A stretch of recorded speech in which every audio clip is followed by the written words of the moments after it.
రాయలసీమ జిల్లాల్లో భారీ వర్షాలు కురుస్తున్నాయి. నెల్లూరులోని సోమశిల రిజర్వాయర్కు వరద నీరు చేరుతోంది. 78 టీఎంసీల సామర్థ్యం కలిగిన సోమశిలకు ఇప్పటికే 70 టీఎంసీల నీరు చేరింది. మిగిలిన నీటిని అధికారులు దిగువ ప్రాంతాలకు విడుదల చేస్తున్నారు. నెల్లూరు జిల్లాలోని రిజర్వాయర్లపై మరింత సమాచారం మా ప్రతినిధి వెంకట్ అందిస్తారు.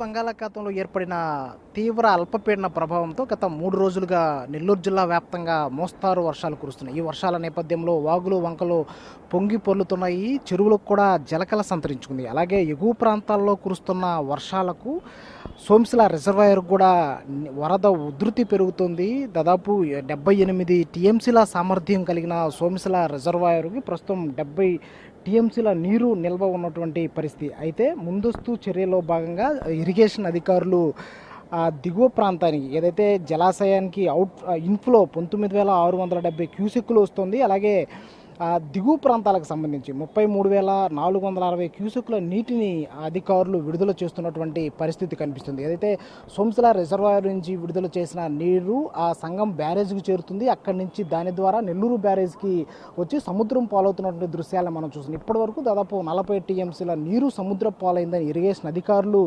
చెప్తున్నటువంటి పరిస్థితి కనిపిస్తుంది. అలాగే దాంతోపాటు ఏదైతే కండలేరు జలాశయం కూడా దాదాపు 59.91 టీఎంసీలు ఉండగా దాని నుంచి జలాశయానికి 5,150 క్యూసెక్కులు వస్తుంది. అవుట్ఫ్లో 3,000 క్యూసెక్కులు వస్తున్నటువంటి పరిస్థితి. అయితే పిన్నేరు వాగు ద్వారా 880 క్యూసెక్కుల నీటిని అధికారులు విడుదల చేస్తున్నారు. అయితే మరో 2 రోజుల పాటు జిల్లాకి మోస్తారు నుంచి భారీ వర్షాలు ఉన్న నేపథ్యంలో ఎగువ ప్రాంతాల నుంచి వరద నీరు వచ్చినా లేదా జిల్లాలో పడిన వర్షపు నీరు జలాశయానికి చేరినా ఎలాంటి ఇబ్బందులు లేకుండా ఇరిగేషన్ అధికారులు పటిష్టమైన చర్యలు తీసుకుంటున్నారు. అలాగే పెన్నా పరివాహక ప్రాంతంలో ఏదైతే పొర్లు కట్టలు ఉంటాయో బలహీనమైన పొర్లు కట్టలను ఇప్పటికే దాదాపు 40 చోట్ల జిల్లా కలెక్టర్ హిమాంశు శుక్లా గుర్తించారు. 3,70,00,000 నిధులతో వాటి గండి పడే చోట మరమ్మతులు చేస్తున్నటువంటి పరిస్థితి కనిపిస్తుంది. అయితే పెన్నా పరివాహక ప్రాంతంలో వరద నీరు వదిలిన తరువాత ఎవరికి ఎలాంటి ఇబ్బందులు లేకుండా ఇళ్లలోకి వర్షపు నీరు చేరకుండా పటిష్టమైన చర్యలు తీసుకుంటున్నటువంటి పరిస్థితి కనిపిస్తుంది. అయితే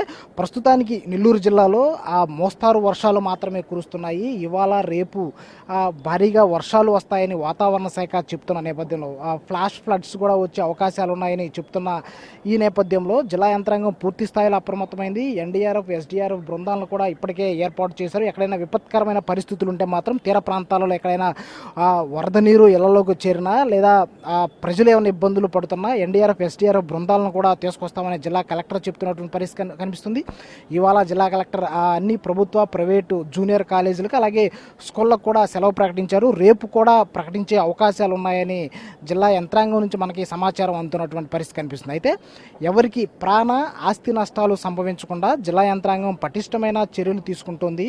3 రోజుల పాటు రేపు ఎల్లుండి వర్షాలు పడ్డా కూడా ఎవరికి ఇబ్బందులు లేకుండా పటిష్టమైన చర్యలు తీసుకుంటున్నాము. ప్రాణ ఆస్తి నష్టాలు సంభవించకుండా చర్యలు తీసుకుంటున్నామని చెప్పి జిల్లా కలెక్టర్ చెప్తున్నటువంటి పరిస్థితి కనిపిస్తుంది. అయితే ఇవాళ రాత్రికి ఏదైతే అల్పపీడనం వాయుగుండంగా మారుతుంది, ఈ నేపథ్యంలో కూడా తీర ప్రాంతం వెంబడి 40 నుంచి 50 కిలోమీటర్ల మేర బలమైన ఈదురుగాలు వీసే అవకాశాలు ఉండడంతో తీర ప్రాంతాన్ని అధికారులు హై అలర్ట్ చేశారు. అక్కడ నిరంతరం సమీక్ష నిర్వహిస్తున్నారు. ప్రజలకు ఎవరికి ఇబ్బందులు తలెత్తకుండా ఒకవేళ వర్షపు నీరు భారీగా ఇళ్లలోకి చేరితే వాటిని సురక్షిత ప్రాంతాలకు వారిని తరలించేలా చర్యలు తీసుకున్న పరిస్థితి నెల్లూరు జిల్లా కల్పిస్తుంది. కెమెరామెన్ ప్రదీప్తో వెంకటనారాయణ, ఎన్టీవీ, నెల్లూరు నుంచి.